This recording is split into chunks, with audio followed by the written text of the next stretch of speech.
14. 무지의 발견. 기원 후 1000년 어느 스페인 농부가 잠이 들어 500년 후에 깨어난다고 하자 그는 콜럼버스가 이끄는 니냐호, 핀타호, 산타마리아호의 선원들이 내는 시끄러운 소리 때문에 깼다. 그렇지만 그가 깨어난 세상은 매우 친숙해 보일 것이다.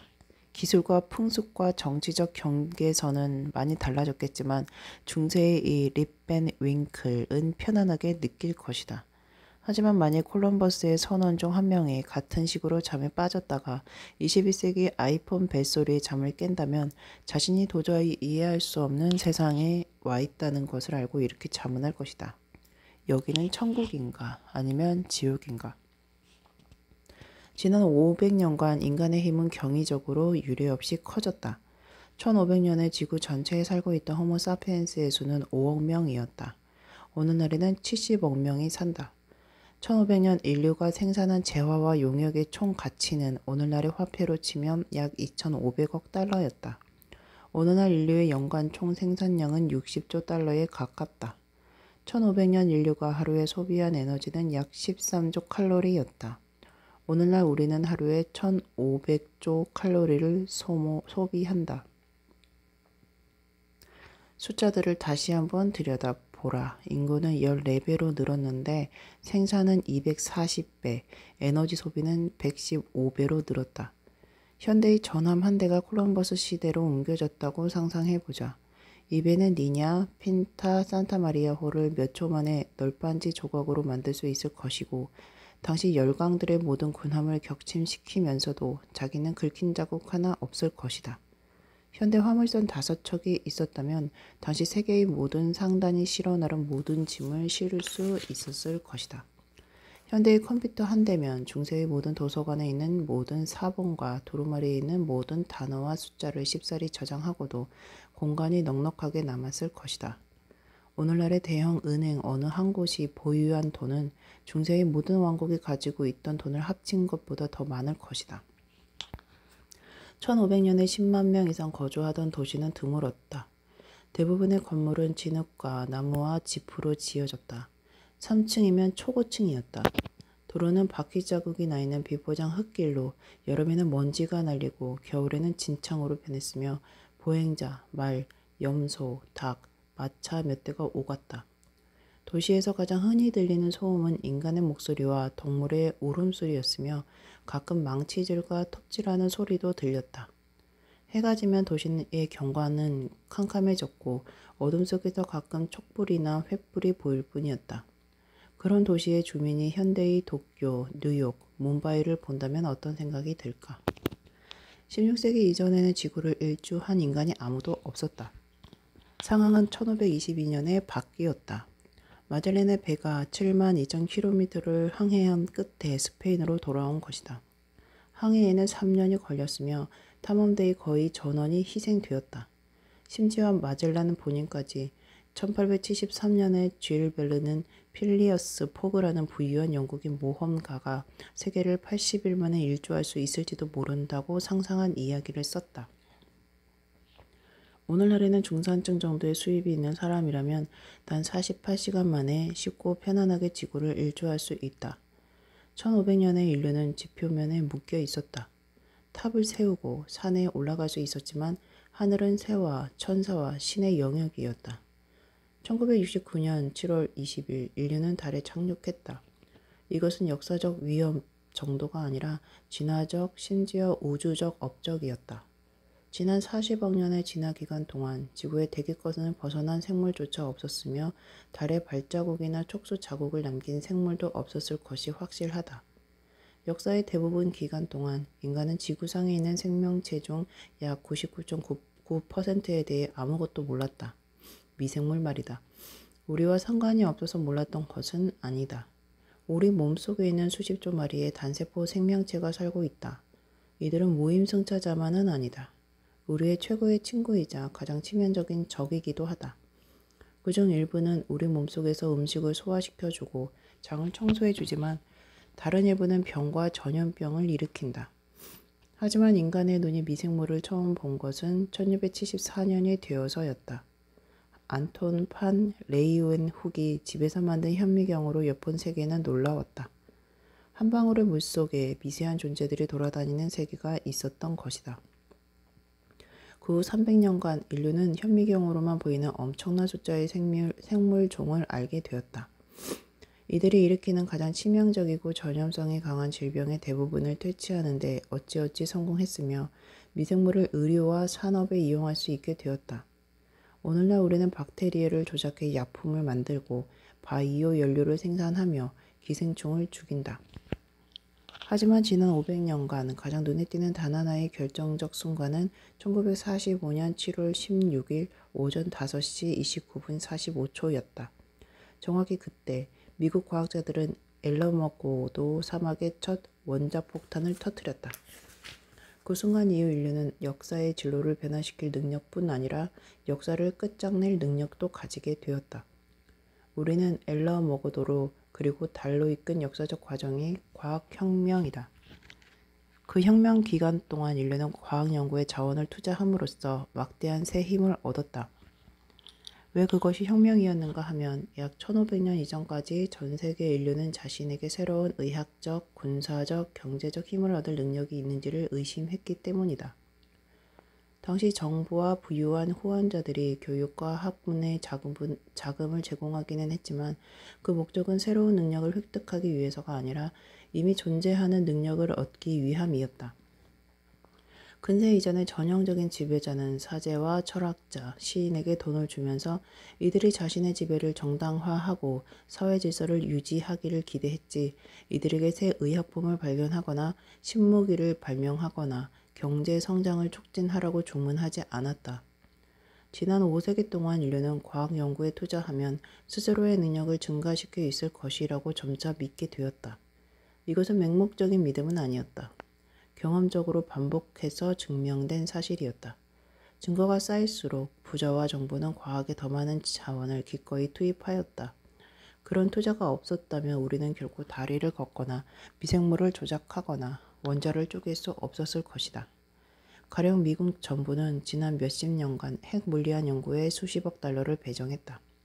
그 연구에서 만들어진 지식은 원자력 발전소를 건설할 수 있게 해주었고 발전소는 미국 산업들에게 싼값으로 전력을 공급했으며 그 산업들은 미국 정부에 세금을 냈고 미국 정부는 이 세금 중 일부를 핵 물리학을 더욱 깊이 연구할 자금으로 댔다. 왜 현대 인류는 자신에게 연구를 통해 새로운 힘을 획득할 능력이 있다고 믿게 되었을까? 무엇이 과학과 정치와 경제의 연대를 구축했을까? 이 장에서는 현대과학의 독특한 속성을 살펴봄으로써 그 답의 일부를 제공할 것이다. 이후 두 장에서는 과학과 유럽 제국들과 자본주의 경제가 어떻게 동맹을 형성했는지를 살펴볼 것이다. 우리는 모른다. 적어도 인지혁명이 일어난 이후부터 인류는 우주를 이해하려 애썼다. 우리 선조들은 자연 세계를 지배하는 규칙을 발견하기 위해 수많은 시간과 노력을 기울였다. 하지만 현대과학은 과거의 모든 전통 지식과 다음 세 가지 점에서 결정적으로 다르다. 1. 무지를 기꺼이 인정하기.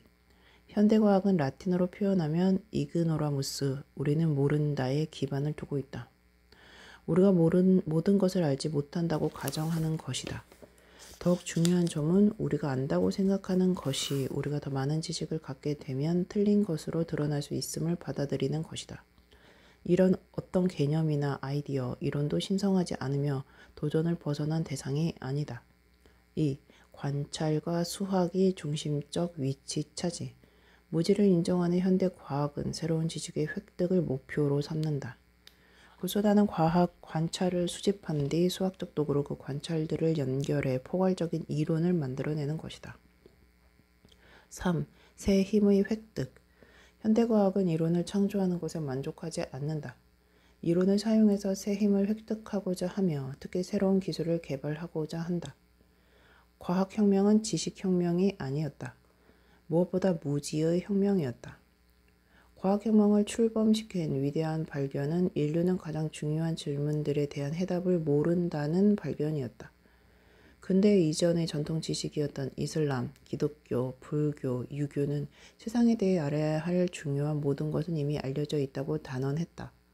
위대한 신들 혹은 전능한 유일신 혹은 과거의 현자들은 모든 것을 아우르는 지혜가 있었고 그것을 문자와 구전 전통으로 우리에게 알려주었다. 평범한 사람들은 그런 고대의 문헌과 전통을 파고들어 적절하게 이해함으로써 지식을 얻었다. 성경이나 코란, 베다에 우주의 핵심 비밀이 빠져 있다고는 상상할 수조차 없었다. 피와 살을 가진 피조물들이 앞으로 발견할지도 모르는 비밀이 말이다. 고대의 전통 지식은 오로지 두 종류의 무지만을 인정했다. 첫째, 한 개인이 뭔가 중요한 것에 대해 무지할 수는 있었다. 그가 필요한 지식을 얻으려면 자신보다 현명한 누군가에게 묻기만 하면 되었다. 아무도 모르는 무언가를 새로 발견해야 할 필요는 없었다. 예컨대 13세기 영국 요크셔 지방 마을에 사는 농부가 인류의 기원에 대해 알고 싶었다면 그는 기독교 전통 속에 명확한 답이 있다고 가정했다. 그가 할 일은 동네 사자에게 물어보는 게 전부였다. 둘째, 하나의 전통 전체가 뭔가 중요치 않은 것에 대해 무지할 수는 있었다. 위대한 신들이나 과거의 현자들이 우리에게 애써 말해주지 않은 것은 그게 무엇이든 정의상 중요치 않은 것이었다. 가령 아까 그 요크셔 농부가 거미가 어떻게 거미줄을 치는지 알고 싶었다면 사제에게 물어보는 것은 무의미했다. 기독교 문헌 어디에도 이에 대한 답은 없었기 때문이다. 하지만 그것이 기독교가 불완전하다는 것을 뜻하진 않았다. 오히려 거미가 어떻게 집을 짓는지는 중요하지 않다는 것을 의미했다. 어쨌든 하느님은 거미가 어떻게 집을 짓는지 너무나 잘 알고 계셨다. 만일 이 정보가 인간의 번영과 구원의 핵심이 되는 것이었다면 하느님은 당연히 성경에 상세히 설명해 놓으셨을 것이다. 기독교 신앙은 사람들에게 거미 연구를 금지하지 않는다. 하지만 거미학자는 중세에 그런 사람이 있었다면 말이지만 사회에서 자신의 역할이 부수적이라는 점과 자신의 연구 결과가 기독교의 영원한 진료와 관련이 없다는 것을 받아들여야만 했다. 학자가 거미나 나비나 갈라파고 스핀치에 대해 무엇을 발견하든 그 지식은 하찮은 것에 불과했고 사회나 정치, 경제의 근본적 진리와 무관했다. 사실 일이 그렇게 단순한 것은 아니었다. 어느 시대에나 심지어 가장 경건하고 보수적인 시대에도 자신들의 전통 전체가 전혀 알지 못하는 뭔가 중요한 것이 있다고 주장하는 사람들은 존재했다. 하지만 그런 사람들은 하찮은 존재로 취급받거나 박해를 받았다. 혹은 그들은 새로운 전통을 세우고 이제 자신들이 세상에서 알아야 할 모든 것을 안다고 주장하기 시작했다. 일례로 예언자 마호메트는 다른 아랍인들이 신의 진리에 무지하다고 비난하는 것으로 종교 경력을 시작했다. 그러나 마호메트는 아주 금방 자신이 모든 진리를 안다고 주장하기 시작했으며 추종자들은 그를 예언자들의 봉인이라고 부르기 시작했다. 따라서 이제는 마호메트에게 주어진 계시를 넘어서는 다른 계시는 필요하지 않았다. 오늘날의 과학은 지식의 전통으로서는 독특하다. 가장 중요한 질문들에 대한 집단적 무지를 공개적으로 인정한다는 점이 그렇다.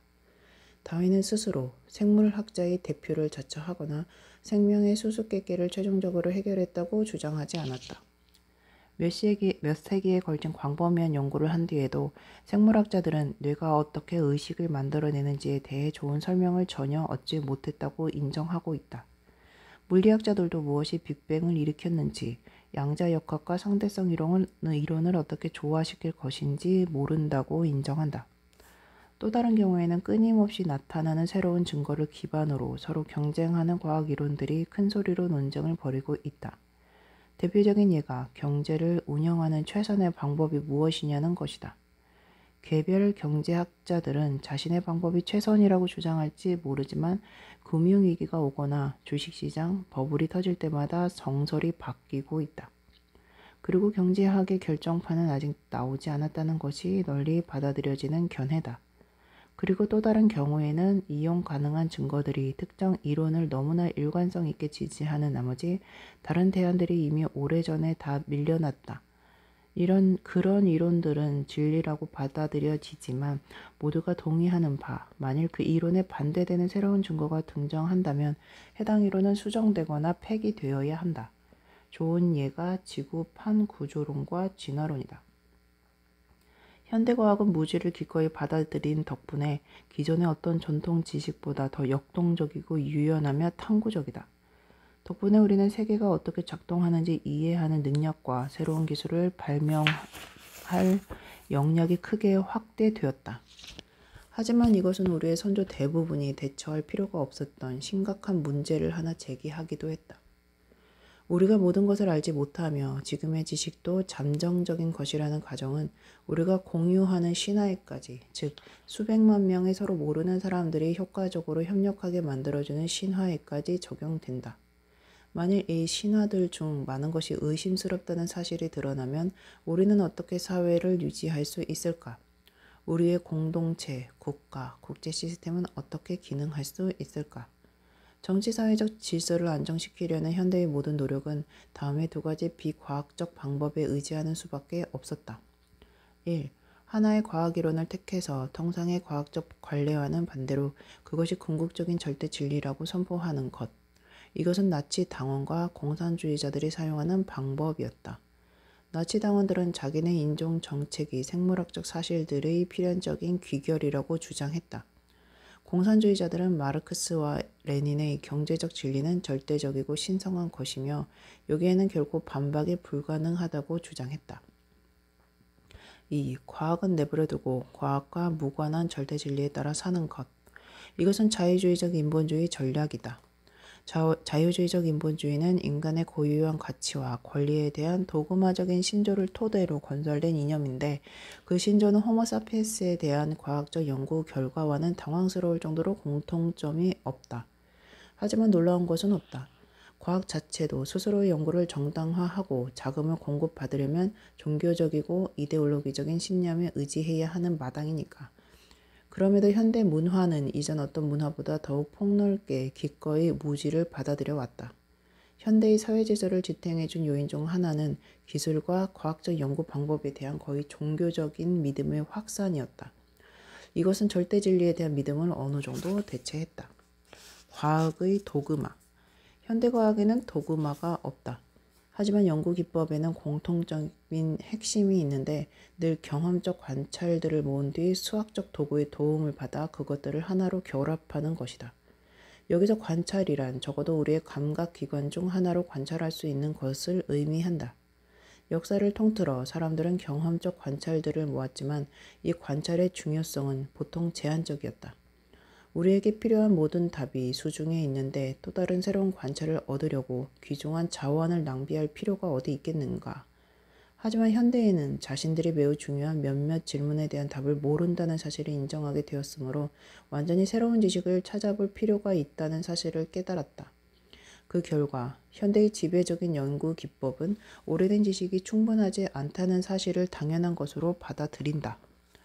오늘날 무게 중심은 옛 전통을 연구하기보다는 새로운 관찰과 실험을 하는 쪽으로 옮겨갔다. 현대의 관찰이 과거의 전통과 배치되는 경우 우리는 관찰에 우선권을 부여한다. 물론 먼 은하의 스펙트럼을 분석하는 물리학자, 천동기 시대의 도시 유물을 분석하는 고고학자, 자본주의의 출현을 연구하는 정치학자는 전통을 무시하지 않는다. 이들은 과거의 현자들이 말하고 쓴 것을 공부하는 데서 시작한다. 하지만 물리학자, 고고학자, 정치학자가 되려는 사람들은 대학 1학년 때부터 자신의 인문은 아인슈타인, 하인리히 슐리만, 막스 베버가 알았던 것을 뛰어넘는 데 있다고 배운다. 하지만 더 많은 관찰이 곧 더 많은 지식은 아니다. 우주를 이해하려면 관찰들을 연결하여 포괄적인 이론을 만들 필요가 있다. 과거의 전통에서는 보통 이야기를 써서 이론을 꾸며냈지만 현대 과학에서는 수학을 사용한다. 성경이나 코란, 베다, 유교의 경전에는 방정식, 그래프, 계산이 거의 없다. 전통적 신화와 서적이 보편 법칙을 서술할 때는 수식이 아니라 이야기의 형태로 제시했다. 따라서 만이교의 근본 원리는 세상이 선과 악의 전쟁터라고 이야기했다. 악의 힘이 물질을 만들었고 선의 힘이 정신을 창조했으며 인간은 두 가지 힘 사이에 붙잡혀 있으니 악을 넘어 선을 선택해야 한다고 했다. 하지만 예언자 마니는 두 힘을 계량함으로써 인간의 선택을 예측하는 데 쓸 수 있는 수학 공식을 만들려는 시도는 전혀 하지 않았다. 사람에게 작용하는 힘은 그의 정신의 가속도를 신체 질량으로 나눈 값과 같다. 것이다는 식의 계산은 전혀 하지 않았다. 그리고 바로 이것이 과학자들이 달성하고자 하는 것이다. 1687년 아이작 뉴턴은 현대 역사에서 가장 중요한 책이 틀림없을 자연 철학의 수학적 원리를 출간했다. 뉴턴은 운동과 변화의 일반 이론을 제시했다. 뉴턴 이론의 위대한 점은 세계의 매우 단순한 수학 법칙으로 떨어지는 사과에서부터 별똥별에 이르기까지 우주의 모든 물체의 운동을 설명할 수 있다는 것이다. 이때부터 대포알이나 행성의 운동을 이해하고 예측하고 싶은 사람들은 해당 물체의 질량, 방향과 가속도, 거기에 작용하는 힘을 측정하기만 하면 되었다. 숫자들을 뉴턴의 방정식에 집어넣으면 그 물체의 미래의 위치를 예측할 수 있었다. 이것은 마술처럼 작동했다. 과학자들이 뉴턴의 법칙에 잘 들어맞지 않는 소수의 관찰 결과와 마주친 것은 19세기 말이 되어서였고, 그런 관찰은 물리학의 새로운 혁명으로 이어졌다. 상대성 이론과 양자 역학이었다. 뉴턴은 자연이라는 책이 수학의 언어로 쓰여 있음을 보여주었다. 일부 챕터는 결국 깔끔한 방정식으로 귀결된다.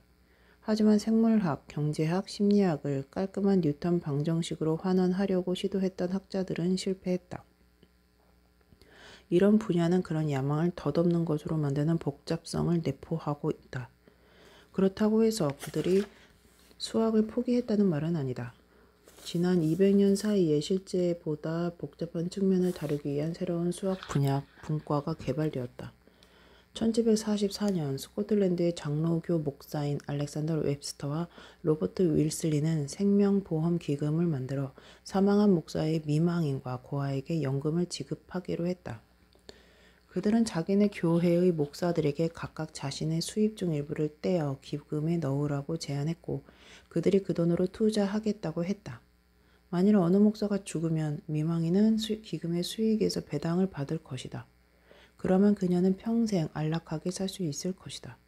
하지만 목사들이 얼마를 내야 기금의 돈이 충분히 모여서 약속한 의무를 다할 수 있는지 알려면 웹스터와 윌리스는 매년 얼마나 많은 목사가 죽을 것이며 얼마나 많은 미망인과 고아가 남을 것이며 미망인은 남편보다 얼마나 오래 살 것인지 예측할 수 있어야 했다. 먼저 두 성직자가 하지 않은 일에 주목하자. 이들은 답을 알려달라고 하느님에게 기도하지 않았다. 성경이나 고대 신학자의 작품 속에서 답을 찾지도 않았다.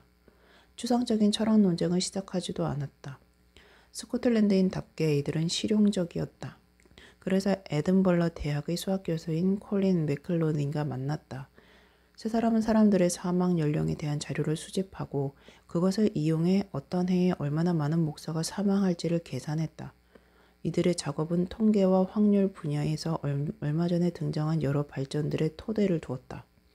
그중 하나가 야코프 베르뉴이의 큰 수의 법칙이었다. 베르뉴이는 특정인의 사망 같은 단일 사건의 발생 확률을 정확히 예측하기는 힘들지만 수많은 비슷한 사건들의 평균 결과는 매우 정확하게 예측할 수 있다는 원칙을 명문화했다. 요컨대 맥클로린은 웹스터와 윌리스가 내년에 사망할지 여부를 수학을 이용해서 예측할 수 없지만 충분한 자료가 주어진다면 웹스터와 윌리스에게 내년에 스코틀랜드에서 얼마나 많은 장로교 목사가 사망할지를 거의 정확하게 말해줄 수 있었다. 운 좋게도 그들에게 즉각 사용할 수 있는 이미 만들어진 자료가 있었다. 특히 50년 전에 에드먼드 헨리가 출간한 생명표가 유용했다. 헨리는 독일 브레슬라우시에서 얻은 1238건의 출생 기록과 1174건의 사망 기록을 분석해 두었다. 헨리의 표가 있으면 예컨대 그 해에 20세인 사람이 사망할 확률은 100분의 1이지만 50세인 사람이 사망할 확률은 39분의 1이라는 것을 알 수 있었다. 이 수치를 가공하여 웹스터와 윌리스는 어느 시점에서든 살아있는 스코틀랜드 장로교 목사는 930명이고 연평균 27명의 목사가 사망할 것이고 그 미망인은 18명일 것이라고 결론을 내렸다. 미망인을 남기지 않은 사람 중 5명은 고아를 남길 것이고 미망인을 남긴 사람 중 2명에게는 아직 16세에 이르지 않은 전처 소생의 자식이 있을 것이었다. 이들은 미망인이 죽거나 재혼하는데 몇 해가 걸릴 것인가까지도 계산했다. 이 수치를 통해 웹스터와 윌리스는 기금에 가입한 목사들이 얼마를 내야 아내나 자식들의 생활비를 보장할 수 있을지 결정할 수 있었다. 한 해에 2파운드 12실링 2펜스를 내는 목사는 죽은 뒤 아내가 매년 적어도 10파운드를 수령할 것을 보장받을 수 있었다. 이 돈이 적다고 생각하면 매년 6파운드 12실링 3펜스를 내기로 선택할 수 있었다. 그러면 아내가 매년 25파운드를 받게 해줄 수 있었다. 이들의 계산에 따르면 1765년에는 스코틀랜드 교회 목사들의 미망인과 자녀를 위한 대비 기금의 자본은 총 58,348파운드가 될 것이었다. 이 계산은 놀랄 만큼 정확했다. 실제로 그 해가 되었을 때 기금의 자본은 예측보다 단 1파운드 적은 수 58,347파운드였다. 하박국, 예레미야, 사도 요한의 예언보다 훨씬 더 정확한 예측이었다. 오늘날 웹스터와 윌리스의 기금은 간단히 스코틀랜드 미망인이란 이름으로 알려져 있는데 세계 최대의 연금 및 보험 회사로 꼽힌다. 자산가치 1천억 파운드가 넘는 이 회사는 스코틀랜드 미망인뿐 아니라 보험증권을 사려는 누구에게나 연금 지불을 보장해 준다.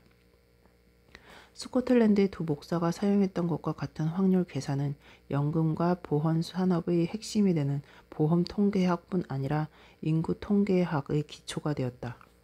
그리고 인구 통계학은 결국 찰스 다윈이 세운 진화론의 초석이 되었다. 특정 조건들 아래에서 어떤 종류의 생명체가 진화할 것인지를 예측하는 방정식은 없지만 유전학자들은 확률 계산을 통해 주어진 개체군 내에서 특정 돌연변이가 퍼져나갈 가능성을 계산한다. 이와 유사한 확률 모델은 경제학, 사회학, 심리학, 정치학을 비롯한 다른 사회과학과 자연과학의 핵심이 되었다. 심지어 물리학도 결국 뉴턴의 고전 방정식을 양자역학의 확률 구름으로 보충했다. 이런 과정이 우리를 얼마나 멀리까지 데려왔는지 실감하려면 교육의 역사를 들여다보기만 하면 된다. 대부분의 역사 내내 수학은 난해한 분야였고 교양 있는 사람들도 이를 진지하게 공부한 예가 드물었다. 중세 유럽에서 논리학, 문법, 수사학이 교육의 핵심을 이룬 반면 수학 교습은 단순한 산술과 기하를 넘어서는 경우가 없었다. 통계학은 아무도 공부하지 않았다. 모든 학문 분야 왕자는 신학이었고 여기에는 논란의 여지가 없었다.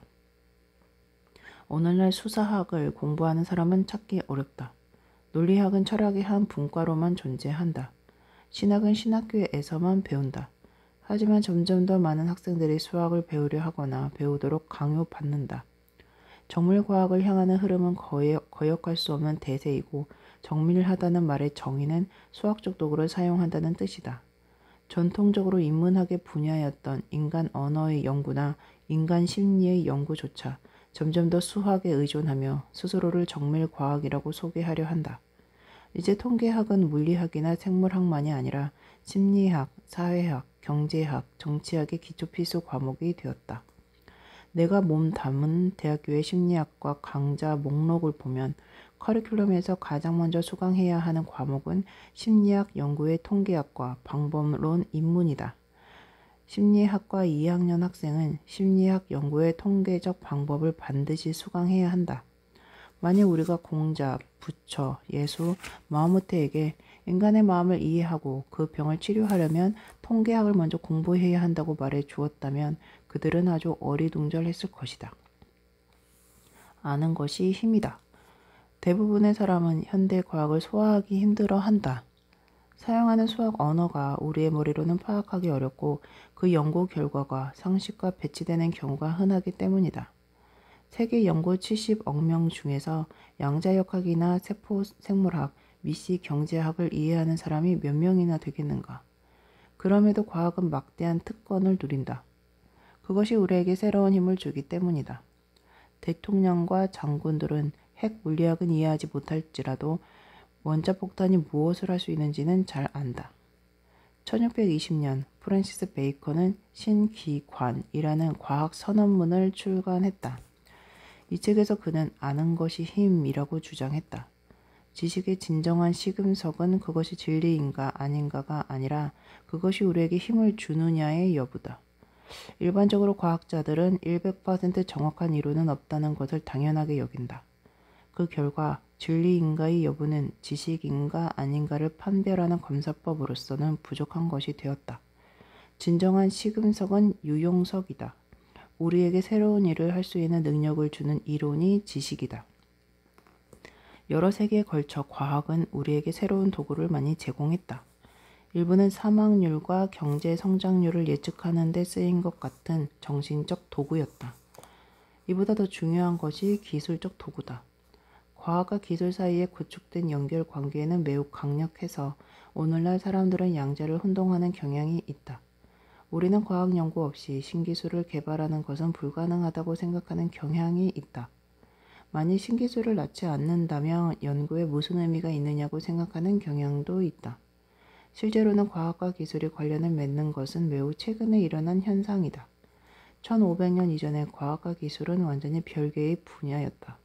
17세기 초반 베이컨이 양자를 연결시킨 것은 혁명적인 아이디어였다. 17에서 18세기 동안 둘의 연결은 강화되었지만 매듭이 지어진 것은 19세기에 들어서 와서였다. 1800년에도 강한 군대를 원하는 지배자나 성공적인 사업을 원하는 사업계 거물의 대부분은 물리학, 생물학, 경제학에 자금을 대는 수고를 하지 않았다. 이 규칙에 예외가 전혀 없다고 주장하려는 것은 아니다. 훌륭한 역사학자는 거의 모든 것에 대해 선례를 찾아낼 수 있다. 하지만 이보다 더 훌륭한 역사학자는 그런 선례가 큰 그림을 파악하지 못하게 방해하는 진기한 사례에 지나지 않는다는 것을 안다. 일반적으로 근대 이전 대부분의 지배자와 사업가는 새로운 기술을 개발하려는 목적으로 우주의 속성에 대한 연구에 자금을 대지 않았으며 대부분의 사상가들은 자신이 발견한 내용을 기술적 장치로 해석하려고 시도하지 않았다. 지배자들은 교육기관에 자금을 댔지만 그런 기관의 의무는 기존 지수를 유지하려는 목적하에 전통적 지식을 확산시키는 데 있었다. 사람들은 여기저기서 새로운 기술을 개발했지만 그 기술들은 보통 교육을 받지 못한 장인들이 시행착오를 통해 만들어낸 것이었지 체계적이고 과학적인 연구를 추구하는 학자들에 의해 개발된 것이 아니었다. 마차 제조업자는 늘 같은 재료를 가지고 늘 같은 마차를 만들었다. 새로운 마차를 연구 개발하기 위해서 연간 순이익의 1%를 따로 떼어놓는 일은 하지 않았다. 마차의 설계는 가끔 개선되었지만 이는 대학에 발을 들여놓은 일도 없으며 글을 읽을 줄조차 모르는 어느 지방 목수가 천재성을 발휘한 덕분이었다. 민간 부분뿐 아니라 공공 영역에서도 마찬가지였다. 현대 국가들은 에너지에서 공중보건, 쓰레기 처리에 이르는 국가 정책의 거의 모든 영역에 걸친 문제를 해결해달라고 과학자들을 부른다. 이와 달리 고대 왕국은 이런 일을 한 예가 거의 없었다. 당시와 지금의 대비는 무기에서 가장 뚜렷하게 나타난다. 드와이트 아이젠하워는 1961년에 대통령에서 물러나면서 군산 복합체의 권력이 커지는 것을 경고했지만 방정식의 한 부분을 빼먹었다. 그는 군사, 산업, 과학 복합체에 대해 경고했어야 했다. 오늘날의 전쟁은 과학의 산물이기 때문이다. 세계의 군대는 인류의 과학 연구와 기술 개발의 대부분을 선도하고 자금을 대고 방향을 조종한다. 제1차 세계대전이 끝나는 참호전이라는 진창에 빠졌을 때 양측 모두 교착 상태를 깨뜨리고 나라를 구하기 위해서 과학자들을 불렀다. 부름에 응한 과학자들의 연구실에서는 놀라운 무기가 끊임없이 만들어졌다. 전투기, 독가스, 탱크, 잠수함을 비롯해 성능이 개선된 기관총과 대포, 소총과 폭탄이 속속 개발되었다. 과학은 제2차 세계대전에서 더욱 큰 역할을 했다. 1944년 후반 독일은 전쟁에 지고 있었고 패색이 역력했다. 한 해 전 독일의 동맹인 이탈리아 공민은 무솔리니를 권좌에서 끌어내리고 연합국에 항복했지만 독일은 계속 싸웠다. 영국과 미국과 소련의 군대가 공격을 위해 접근하고 있는 상황이었다. 그때 독일의 군인들과 민간인들이 완전히 가망 없다고 생각하지 않았던 이유 중 하나는 자국 과학자들에 대한 기대였다. 이들이 V2 로켓이나 제트기 같은 소위 기적의 무기를 만들어 대세를 바꿀 시점이 임박했다고 믿었던 것이다. 독일인들이 로켓과 제트기에 공을 들이고 있는 동안 미국의 맨하튼 프로젝트는 원자폭탄 개발에 성공했다. 이 폭탄이 준비된 1945년 8월 초 독일은 이미 항복했지만 일본은 싸우고 있었다. 미군은 일본 본토를 침공할 준비를 했다. 일본인들은 결사항전을 맹세했으며 그것이 말뿐인 협박이 아니라고 믿을 이유는 차고 넘어쳤다. 미군 장군들은 헨리 트루먼 대통령에게 일본을 침공하면 미군 100만 명이 희생되고 전쟁은 1946년까지 줄곧 이어질 것이라고 말했다. 트루먼은 새 폭탄을 사용하기로 결정했다. 2주가 지나고 원자폭탄 2개가 터진 뒤 일본은 무조건 항복을 외쳤고 전쟁은 끝났다. 하지만 과학은 공격 무기만이 아니라 방어에도 중요한 역할을 맡고 있다. 오늘날 많은 미국인은 테러리즘의 해결책이 정치가 아니라 기술에 있다고 믿는다. 나노기술 산업에 수백만 달러를 더 투자하기만 하면 미국이 생체 공학적인 스파이 파리들을 아프간의 모든 동굴과 예멘의 보루와 북아프리카의 야영지에 보낼 수 있을 것이라고 말이다. 일단 그게 가능하다면 오사마 빈 라덴의 후계자들이 커피 한 잔을 끓여도 CIA의 스파이 파리가 그 중대 정보를 랭글리의 본부에 전송할 것이다. 뇌 연구에 수백만 달러를 더 할애한다면 모든 공항에 최고로 세련된 fMRI 스캐너가 설치되어 사람들의 뇌에서 분노와 증오에 찬 생각을 즉각 찾아낼 수 있을 것이다. 정말 그게 가능할까? 아무도 모른다. 생체과학적 파리와 생각을 잇는 스캐너를 개발하는 게 현명한 선택일까? 꼭 그렇지는 않을 것이다. 그럼에도 여러분이 이거를 읽는 동안 미 국방부는 위의 예를 비롯해 이와 비슷한 아이디어들을 연구하기 위해서 나노기술 연구소와 뇌연구소에 수백만 달러씩 송금하고 있다. 탱크에서 원자폭탄, 스파이 파리까지 군사기술에 대한 집착은 놀라울 정도로 최근에 일어난 현상이다. 19세기만 해도 군사 분야의 혁명은 기술적 변화가 아니라 조직적 변화의 산물이었다. 물론 서로 모르던 문명들이 처음 접할 때 기술적 격차가 중요한 역할을 하는 경우도 종종 있었다. 하지만 그런 경우에도 그 격차를 일부러 만들고 확대할 생각을 한 사람은 드물었다. 대부분의 제국이 부상한 것은 기술 분야의 마법적 재능 덕분이 아니었으며 그 지배자들도 기술 개선에 많은 신경을 쓰지 않았다. 아랍인들이 사산 제국을 무너뜨린 것은 우월한 활이나 칼 덕분이 아니었고 셀주크 사람들이 비잔틴 사람들에게 기술적 우위를 지니진 않았으며 몽골이 중국을 정복한 것도 뭔가 독창적인 신무기의 도움을 받은 덕분은 아니었다. 사실 이 모든 경우에는 군사 기술과 민간 기술이 우월한 것은 오히려 패배자 쪽이었다. 로마군이 특히 좋은 예다. 로마군은 당시 최강의 군대였지만 기술적으로는 카르타고나 마케도니아, 셀레우코스 제국보다 나을 게 없었다. 로마군의 강점은 효율적인 조직, 강철 같은 규율, 막대한 예비 인력에 있었다. 로마군은 연구개발 부서를 만든 일이 없었으며 이들의 무기는 몇 세기 동안 거의 똑같았다. 만약 기원전 2세기에 카르타고를 초토화시키고 누만시아인을 패퇴시킨 스키피오 아이빌리아누스 장군의 군대가 500년 후 콘스탄티누스 대제 시대에 갑자기 출현했다면 스키피오는 대제를 상대로도 승리를 거둘 가능성이 컸을 것이다.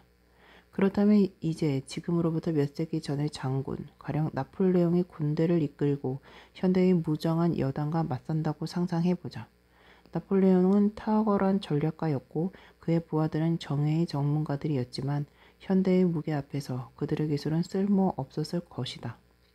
고대 중국도 로마와 마찬가지였다. 장군과 철학자 대부분은 신무기 개발을 자신의 임무로 생각하지 않았다.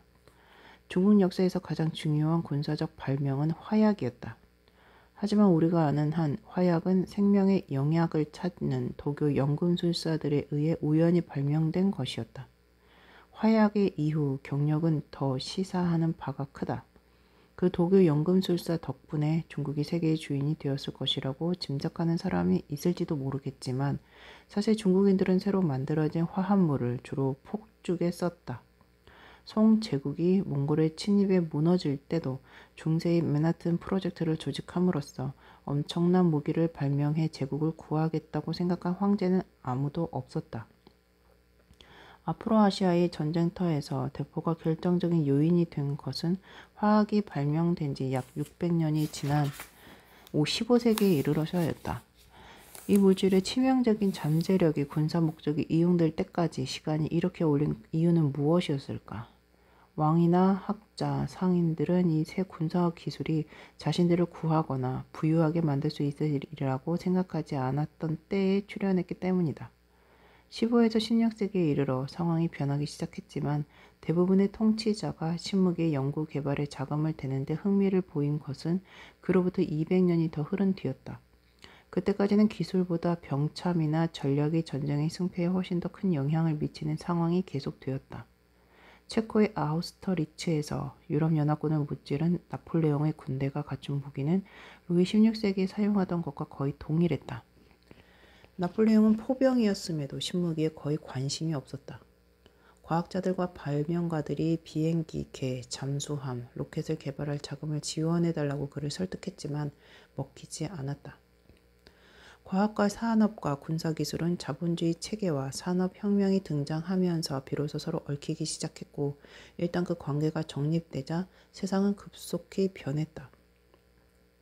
진보라는 이상.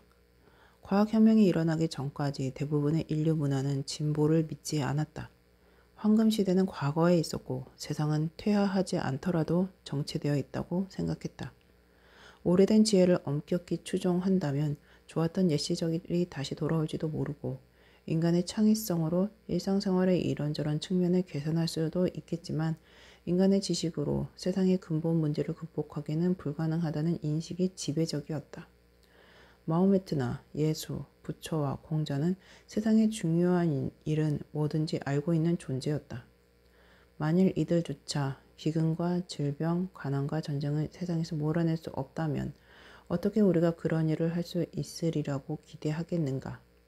언젠가 구세주가 나타나서 세상의 전쟁과 기근과 심지어 죽음을 끝내리라고 믿는 신앙은 많았지만 인류가 새로운 지식을 발견하고 새 도구를 발명함으로써 그런 일을 할 수 있으리란 생각은 터무니없었다. 그것은 오만이었다. 바벨탑, 이카루스, 골렘 이야기를 비롯해 수많은 신화는 인간의 한계를 넘어서려는 모든 시도는 반드시 실망과 좌절을 부른다고 가르쳤다. 상황이 바뀐 것은 근대에 들어서였다. 근대 문화는 우리가 아직도 모르는 중요한 것들이 많다고 인정했다. 그런 무지의 인정과 과학적 발견이 우리에게 새로운 힘을 줄 수 있다는 생각과 결합하자 사람들은 결국 진정한 진보가 가능할지도 모른다고 짐작하기 시작했다. 그리고 과학이 풀기 힘들었던 문제를 하나하나 풀기 시작하자 인류는 우리가 새로운 지식을 얻고 적용함으로써 어떤 문제든 다 극복할 수 있을 거라고 확신하게 되었다. 가난, 질병, 노화, 죽음은 인류의 피치 못할 운명이 아니었다. 그저 우리의 무지가 낳은 결과였다. 가장 유명한 사례는 번개다. 많은 문화권에서 번개는 분노한 신이 죄인을 처벌하기 위해서 때리는 망치로 여겨졌다. 18세기 중반 과학 역사상 가장 유명한 실험 하나가 시행되었다. 벤자민 프랭클린이 번개는 단지 전류에 불과하다는 가설을 실험하기 위해서 번개를 동반한 폭풍 속에서 연을 띄운 것이다. 프랭클린은 경험적 관찰과 전기에너지의 속성에 대한 지식을 결합하여 휘레침을 발명하고 신들을 무장해제시킬 수 있었다. 가난도 또 하나의 적절한 사례다. 많은 문화권은 가난이 이 불완전한 세상에 피할 수 없는 일부라고 보았다. 신약에 따르면 예수가 십자가형을 당하기 직전에 한 여인이 은하 300테나리우스 값어치의 비싼 향료를 예수에게 부어 예수를 축성했다. 예수의 사도들은 가난한 사람에게 나눠주지 않고 그렇게 엄청난 돈을 낭비했다고 여인을 비난했다. 하지만 예수는 그녀를 옹호하며 말했다. 가난한 자들은 항상 너희와 함께 있으니 아무 때라도 원하는 대로 도울 수 있을 거니와 나는 너희와 항상 함께 있지 아니하니라. 오늘날 이 문제에 있어 예수에 동의하는 사람은 점점 더 적어지고 있고 기독교인 중에서도 마찬가지다. 가난은 개입을 통해 처리할 수 있는 기술적인 문제라고 보는 사람이 점점 더 많아지고 있다. 작물학, 경제학, 의학, 사회학의 최신 발견을 기초로 한 정책을 펴면 가난을 없앨 수 있다는 것은 상식이 되었다. 그리고 사실 이미 세상에서 최악의 헐벗음에서 벗어난 지역이 많다. 역사를 통틀어 사회를 고통스럽게 했던 가난은 두 종류였다. 남들은 이용할 수 있는 기회를 나는 이용하지 못하도록 만드는 사회적 가난, 그리고 식량과 집이 없어서 개인의 삶을 위험에 빠뜨리는 생물학적 가난이었다. 사회적 가난은 아마도 결코 근절되지 못할 것이다. 하지만 세계의 많은 국가에서 생물학적 가난은 옛말이 되었다.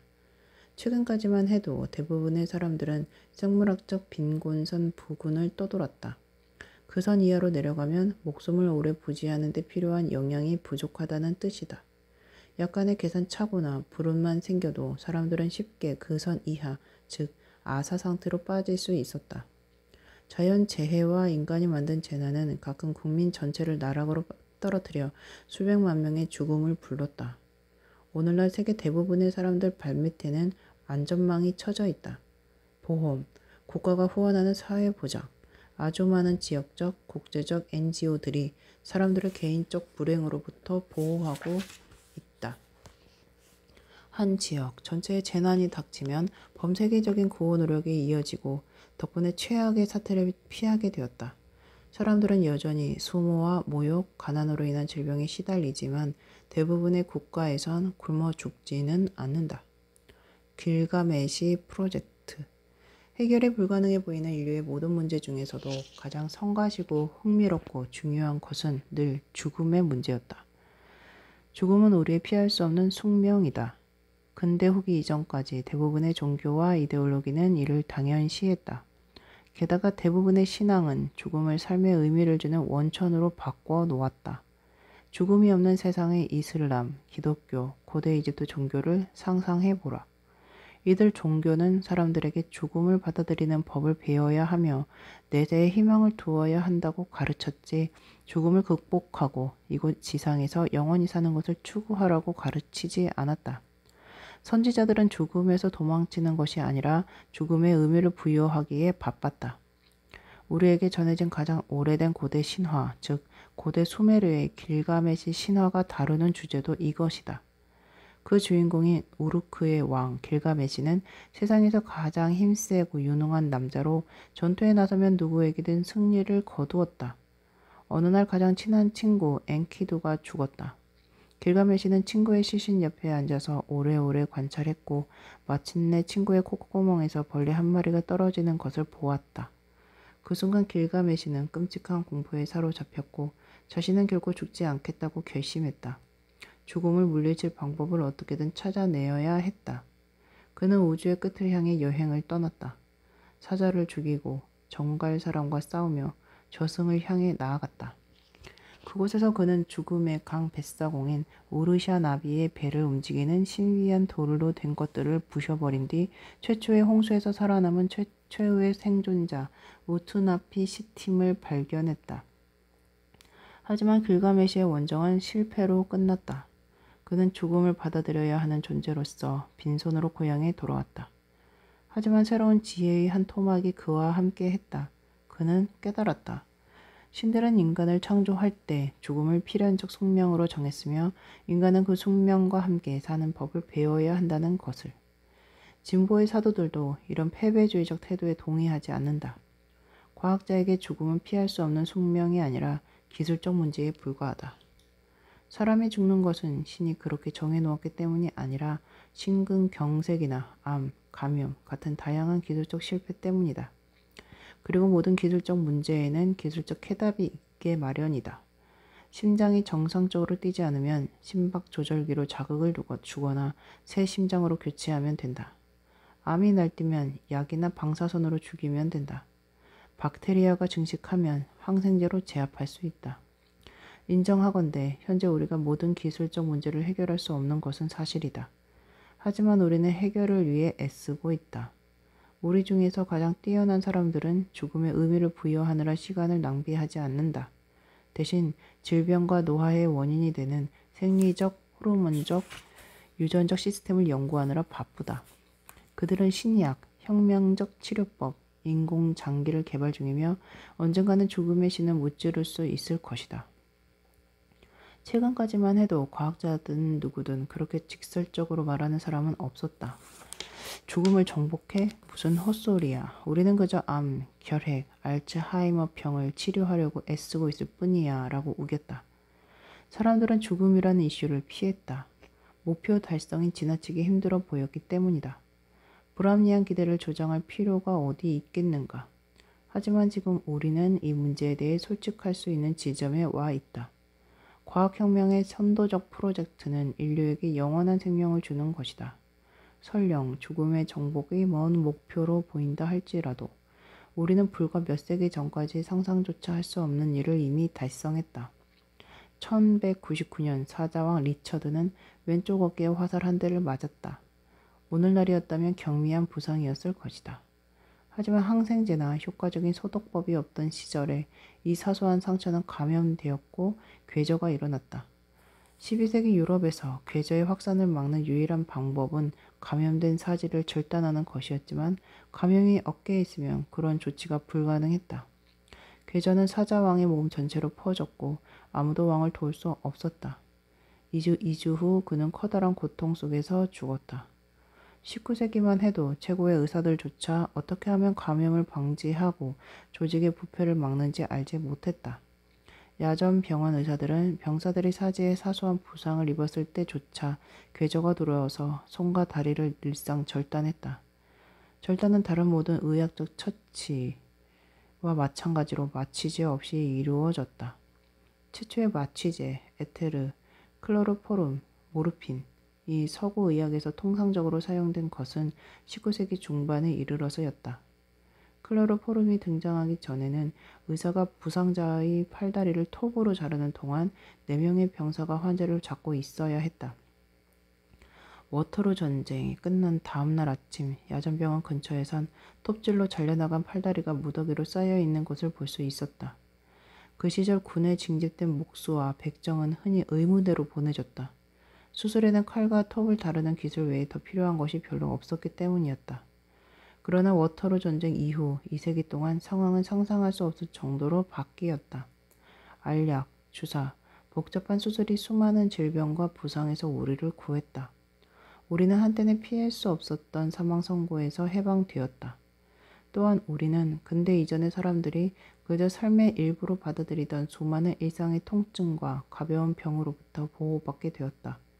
전 세계에서 약 25에서 40세이던 평균 기대 수명은 약 67세로 성큼 뛰었고 선진국에서는 약 80세가 되었다.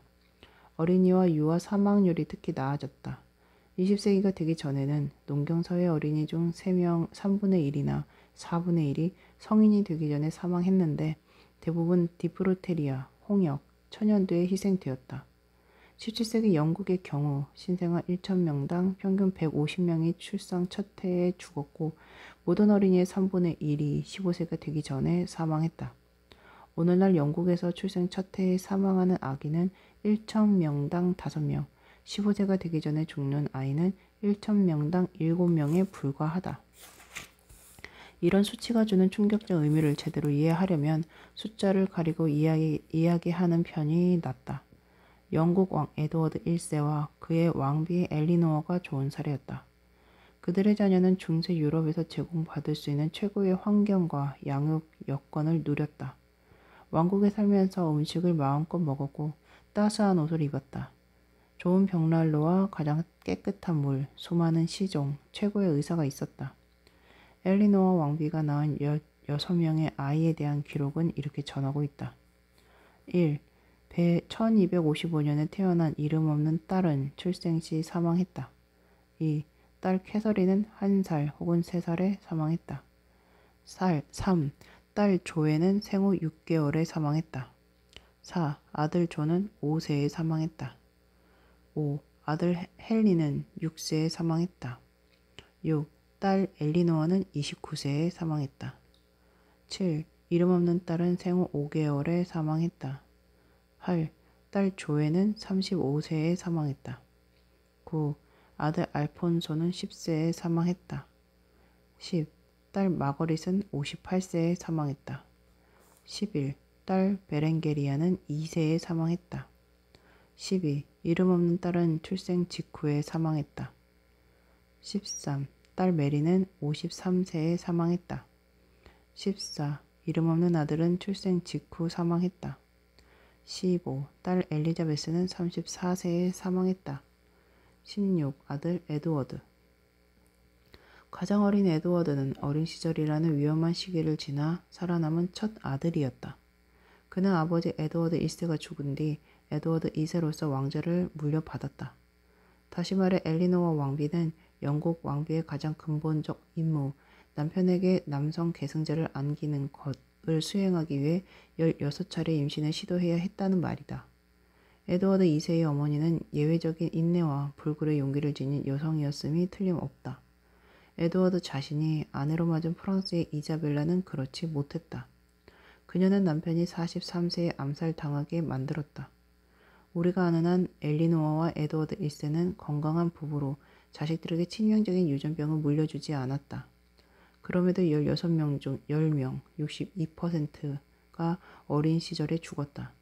가까스로 11세가 넘도록 살아남은 아이는 6명 뿐이었고 40세가 넘도록 산 것은 3명, 18% 뿐이었다.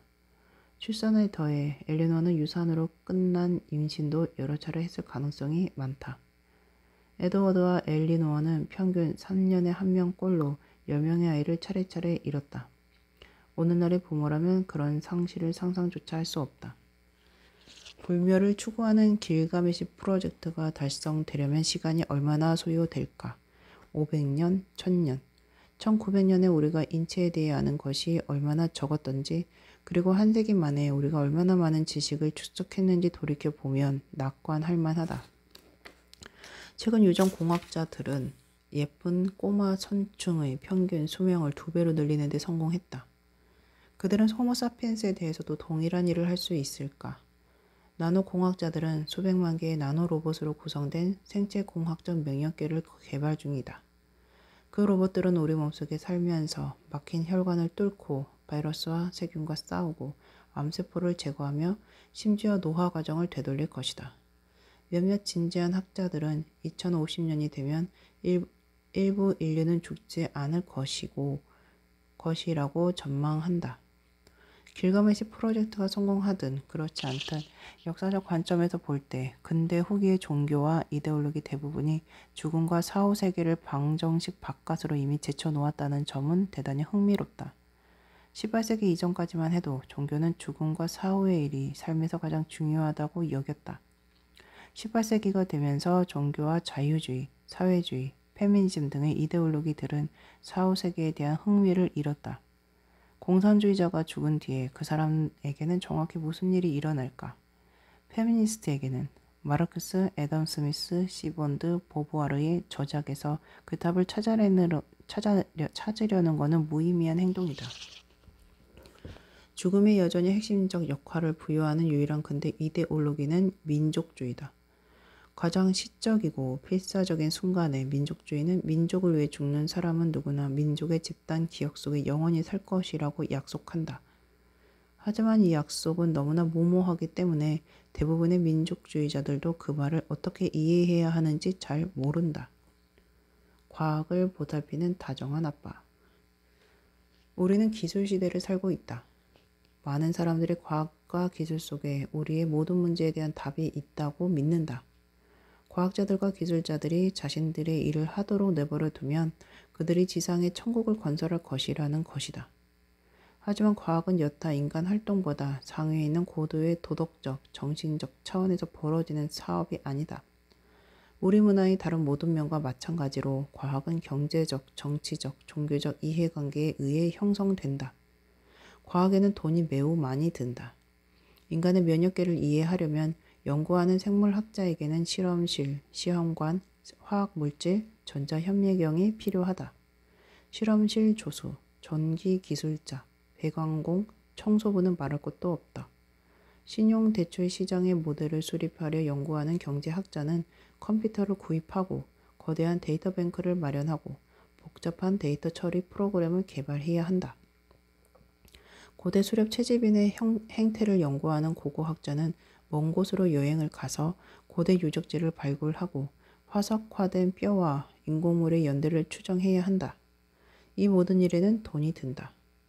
지난 500년간 현대과학이 놀라운 업적을 성취한 것은 주로 정부와 기업, 재단, 민간 기부자들이 과학연구에 기꺼이 수십억 달러를 투자한 덕분이었다. 그 수십억 달러는 우주를 기록하고 우주 행성의 지도를 만들고 동물들의 목록을 만드는 데 있어서 갈릴레오 갈릴레이, 크리스토퍼 콜럼버스, 찰스 다윈보다 더 크게 기여했다. 만일 이 천재들이 태어나지 않았더라면 이들의 통찰은 누군가 다른 사람의 머릿속에 떠올랐겠지만 적절한 자금 지원이 이루어지지 않으면 아무리 뛰어난 지성으로도 그것을 보충할 수 없다. 만일 다윈이 태어나지 않았다면 진화론을 발견한 공은 자연 선택에 의한 진화라는 아이디어를 다윈과 별개로 불과 몇 년 늦게 생각해낸 엘프리드 러셀 웰리스에게 돌아갔을 것이다. 하지만 만일 유럽의 열강들이 세계 도처를 노비는 지리학적, 동물학적, 식물학적 연구에 자금을 대지 않았더라면 다윈도 윌리스도 진화론을 뒷받침할 실증적 자료를 손에 넣지 못했을 것이다. 그런 시도조차 하지 않았을 가능성이 크다.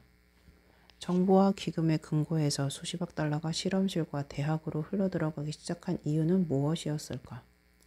학계에는 순수과학을 신봉할 정도로 순진한 사람이 많다. 이들은 정부와 기업이 무엇이 되었든 매력적으로 보이는 프로젝트에 이타적으로 자금을 댄다고 믿는다.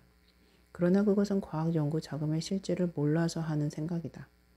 대부분의 과학 연구에 자금을 지원하는 이유는 그 연구가 모종의 정치적, 경제적, 종교적 목적을 달성하는 데 도움이 되리라고 누군가 믿기 때문이다. 예컨대 16세기의 왕과 은행가들은 세계를 누비는 지리적 탐험대에 막대한 자원을 투입했지만 아동심리학 연구에는 한 푼도 되지 않았다. 새로운 지리적 지식이 자신들로 하여금 새로운 땅을 정복하고 무역제국을 건설할 수 있게 해주리라고 짐작한 데 비해 아동심리는 이해해 보았자 아무런 이익이 생기지 않는다고 보았기 때문이다. 1940년대 미국과 소련 정부가 수중 고고학이 아니라 핵 물리학 연구에 막대한 자원을 투입한 것은 핵 물리학을 연구하면 원자폭탄을 만들 수 있지만 수중 고고학은 전쟁에서 승리하는 데 도움이 될 것 같지 않아서였다. 과학자들도 자신이 돈의 흐름을 통제하는 정치적, 경제적, 종교적 이해관계를 항상 의식하고 있는 것은 아니다. 많은 과학자가 실제로 순수한 지적 호기심에서 행동한다. 하지만 과학적 의제가 과학자들에 의해 좌지우지 되는 경우는 극히 드물다. 설사 우리가 정치, 경제, 종교적 이해관계와 무관한 순수 과학 연구를 지원하고 싶다 해도 아마 불가능할 것이다.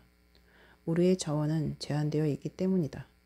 기초 연구를 위한 국립과학재단에 100만 달러만 추가로 배당해달라고 하원 의원에게 요청한다면 의원은 그 돈을 교사 교육에 쓰거나 형편이 어려운 자기 지역구 공장에 세금 우대 조치를 주는데 사용하는 게 더 낫지 않겠느냐고 반문할 것이다. 이치에 맞는 말이다. 제한된 자원을 끌어오려면 우리는 무엇이 더 중요한가, 무엇이 좋은가 하는 질문에 대답해야만 한다. 그리고 이런 것은 과학적 질문이 아니다. 과학은 세상에 무엇이 존재하는지, 사물이 어떻게 작동하는지, 미래에 무엇이 존재할지를 설명할 수 있다. 하지만 정의상 과학은 미래에 무엇이 존재해야 마땅한지를 안다고 허세를 부릴 수는 없다. 그런 질문에 대한 답을 추구하는 것은 종교와 이데올로기뿐이다. 다음과 같은 딜레마를 생각해보자.